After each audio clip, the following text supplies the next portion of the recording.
पहुंचे और अब से कुछ ही देर में वो प्रेस को भी संबोधित करेंगे।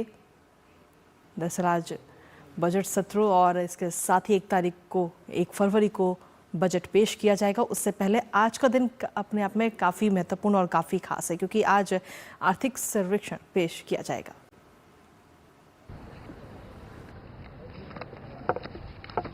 नमस्कार साथियों,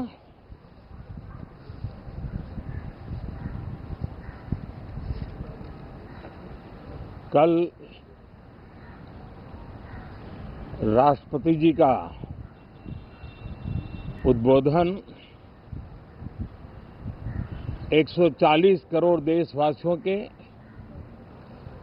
आत्मविश्वास की अभिव्यक्ति था। 140 करोड़ देशवासियों के पुरुषार्थ का लेखा जोखा था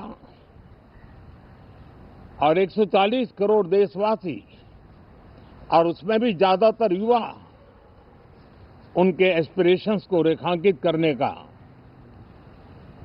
बहुत ही सटीक उद्बोधन सभी सांसदों के लिए कई मार्गदर्शक बातें भी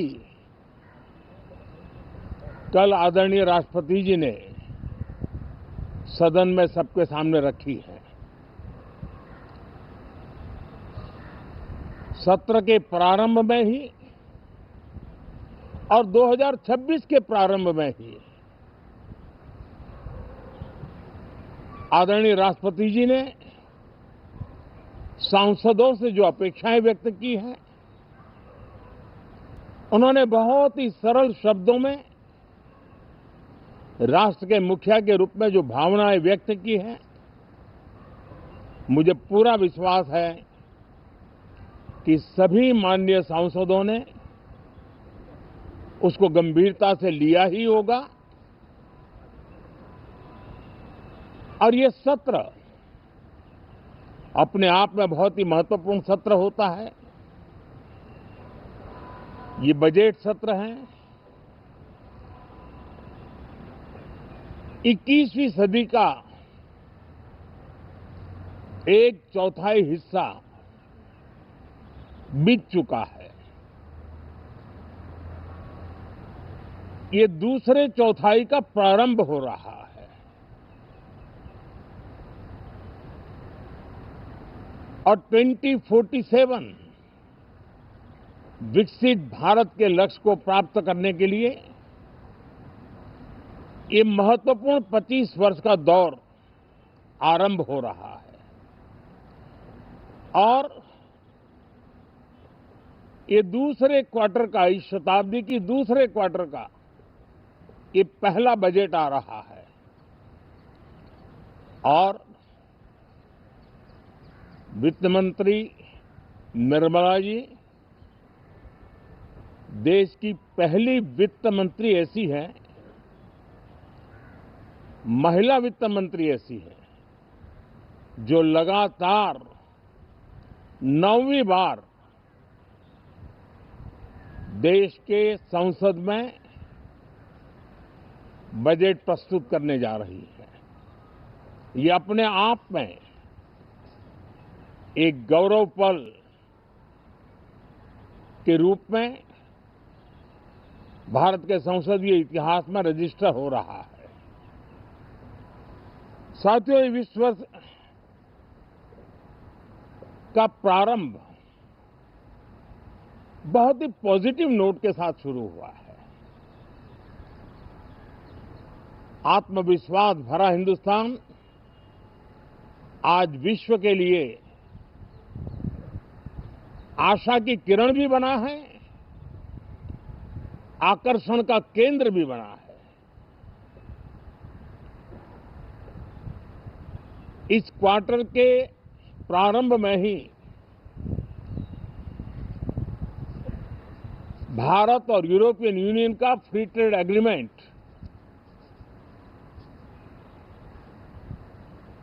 आने वाली दिशाएं कितनी उज्जवल है,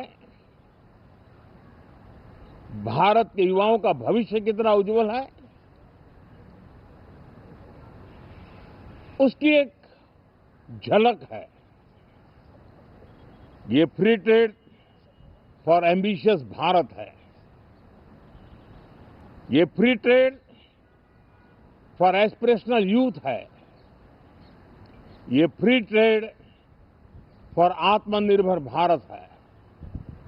और मुझे पक्का विश्वास है, खास करके जो भारत के मैन्युफैक्चरर्स हैं, वे इस अवसर को अपनी क्षमताएं बढ़ाने के लिए करेंगे। और मैं सभी प्रकार के उत्पादकों से यही कहूंगा कि जब भारत यूरोपियन यूनियन के बीच मदर ऑफ ऑल डील्स जिसको कहते हैं, वैसा समझौता हुआ है, तब मेरे देश के उद्योगकार, मेरे देश के मैन्युफैक्चरर्स अब तो बहुत बड़ा बाजार खुल गया। अब बहुत सस्ते में हमारा माल पहुंच जाएगा। इतने भाव से वो बैठे न रहे। ये एक अवसर है और इस अवसर का सबसे पहला मंत्र ये होता है कि हम क्वालिटी पर बल दें।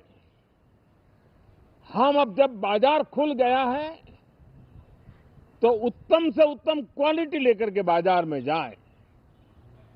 और अगर उत्तम से उत्तम क्वालिटी लेकर के जाते हैं तो हम यूरोपियन यूनियन के 27 देशों के खरीदारों के पैसे ही कमाते इतना नहीं, क्वालिटी के कारण से हम उनका दिल जीत लेते हैं और वो लंबे अरसे तक प्रभाव रहता है उसका, दशकों तक उसका प्रभाव रहता है।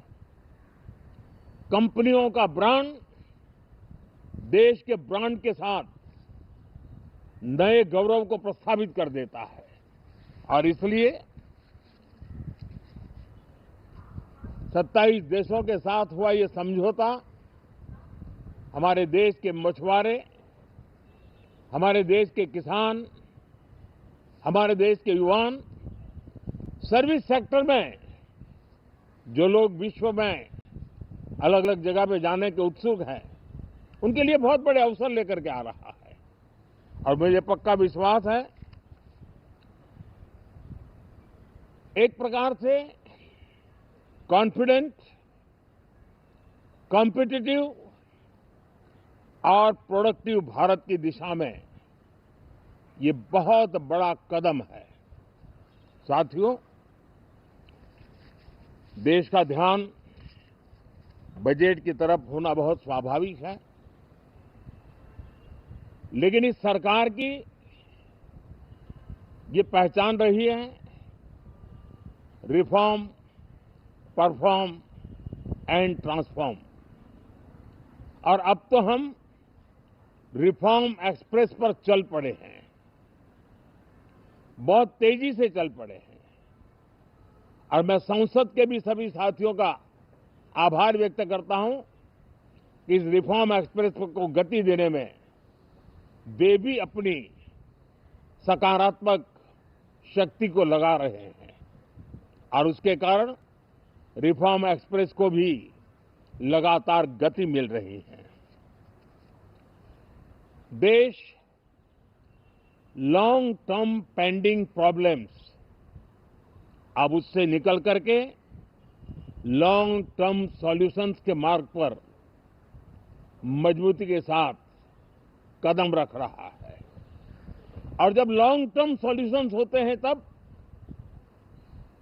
प्रेडिक्टेबिलिटी होती है, जो विश्व में एक भरोसा पैदा करती है। हमारे हर निर्णय में राष्ट्र की प्रगति ये हमारा लक्ष्य है, लेकिन हमारे सारे निर्णय ह्यूमन सेंट्रिक है। हमारी भूमिका, हमारी योजनाएं ह्यूमन सेंट्रिक है। हम टेक्नोलॉजी के साथ स्पर्धा भी करेंगे, हम टेक्नोलॉजी को आत्मसात भी करेंगे, हम टेक्नोलॉजी के सामर्थ्य को स्वीकार भी करेंगे, लेकिन उसके साथ साथ हम मानव केंद्रीय व्यवस्था को जरा भी कम नहीं आंकेंगे। हम संवेदनशीलता की महत्व को समझते हुए टेक्नोलॉजी की जुगलबंदी के साथ आगे बढ़ने के व्यू के साथ आगे सोचेंगे। जो हमारे टीकाकार रहते हैं साथी, हमारे प्रति पसंद नापसंद का रवैया रहता है और लोकतंत्र में बहुत स्वाभाविक है, लेकिन एक बात हर कोई कहता है कि सरकार ने लास्ट माइल डिलीवरी पर बल दिया है। योजना फाइलों तक नहीं, लाइव तक पहुंचाने का प्रयास रहता है और यही हमारी जो परंपरा है उसको हम आने वाले दिनों में रिफॉर्म एक्सप्रेस में नेक्स्ट जनरेशन रिफॉर्म के साथ आगे बढ़ाने हैं। भारत की डेमोक्रेसी और भारत की डेमोग्राफी आज दुनिया के लिए एक बहुत बड़ी उम्मीद है। तब इस लोकतंत्र के मंदिर में हम विश्व समुदाय को भी कोई संदेश दें, हमारे सामर्थ्य का, हमारे लोकतंत्र के प्रति समर्पण का, लोकतंत्र की प्रक्रिया के द्वारा हुए निर्णयों का सम्मान करने का ये अवसर है और विश्व इसको जरूर स्वागत भी करता है, स्वीकार भी करता है। आज जिस प्रकार से देश आगे बढ़ रहा है, आज समय व्यवधान का नहीं है, आज समय समाधान का है। आज प्राथमिकता व्यवधान नहीं है, आज प्राथमिकता समाधान है। आज भूमिका व्यवधान के माध्यम से रोते बैठने की नहीं है, आज हिम्मत के साथ समाधानकारी निर्णयों का कालखंड है। मैं सभी माननीय सांसदों से आग्रह करूंगा कि वे आएं, राष्ट्र के लिए आवश्यक समाधानों के दौर को हम गति दें, निर्णयों को हम शक्ति दें और लास्ट माइल डिलीवरी में हम सफलतापूर्वक आगे बढ़ें।